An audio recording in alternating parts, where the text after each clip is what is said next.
Alright guys, welcome back to the channel, and today, as you can see behind me, we have the Ford Explorer that we're going to be taking the 5.0 liter V8 out of to put inside the 4.6 Mustang.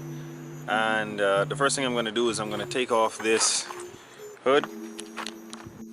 Yeah, and the reason why I'm taking off the hood instead of just propping it up is because the last time I was there and I started to work on it, we propped it up and somehow it just dropped right on me. So we're not going to take that chance this time. We're going to start by taking it off.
Alright, now that we have the hood off and to the side so that it doesn't get damaged, we're going to start tackling everything that's on top of the motor, like the throttle cables, the wire harness, the airbox, radiator. Just basically stripping it down to the bare necessities. We just need the basically everything off of it, and then we're going to pull it out. So I'll come back after I've done most of the work. Alright, so I got a bit carried away working, and I didn't have any help with recording the video today, so it's just me. I ended up taking off the upper intake plenum or manifold, whatever you'd call that, and I'm about to remove the fuel injector rails. I don't have to disconnect any of the fuel lines, so just lay the injectors and the fuel rail to the side, and I took off the bolts underneath the motor mount that stick up into the engine, because the let me see if I can zoom in on it. No, you wouldn't be able to see it, but it was easier to loose the motor from the mount itself instead of loosing the mount from the chassis. So that's what I did. And radiator is out. Let me give you a shot in the front. The radiator is out. The clutch fan is still on. Power steering hoses, I just cut those. When I take the engine out, I'll do a lot of prepping and getting it ready, because this is a carbureted build. It's not a EFI, electronic fuel injection. So most of the parts that are on here we don't even need, like the electronic cam sensor or whatever that is. But yeah, so I'll continue taking it apart and give you guys updates as I go. Alright, so we have the fuel rail, all the injectors, the wire harness, everything out the way.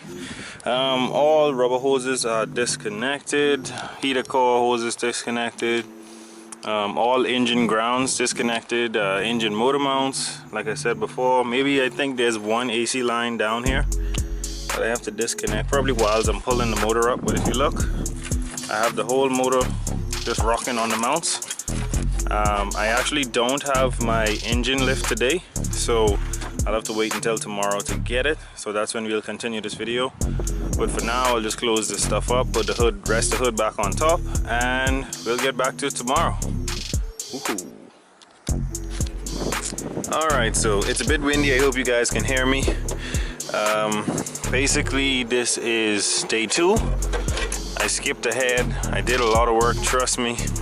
I'm really sorry I didn't get to record as much as I would like, but I ended up taking the engine out. As you can see, there's nothing left in the bay, and basically we have it over here on the ground, and it's gonna need some cleaning up.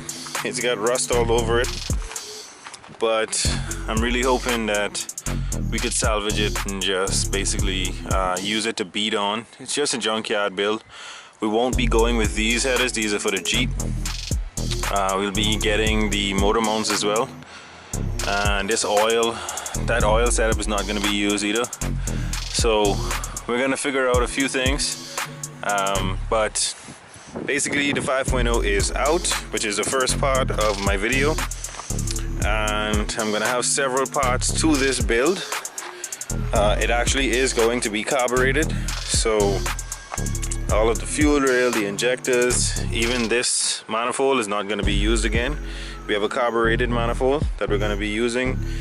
We have a flywheel, a clutch, and a pressure plate. All I have to do is buy my pilot shaft bushing, and I should start putting everything together. Most of the parts are out of the junkyard. So in the build right now, I have absolutely no money into it. It's all been junkyard parts. So if I do have to buy something, what I'm gonna do is write it down and add it to the cost of what is in the car. Don't forget to like, share, and subscribe. Thank you guys so much for watching.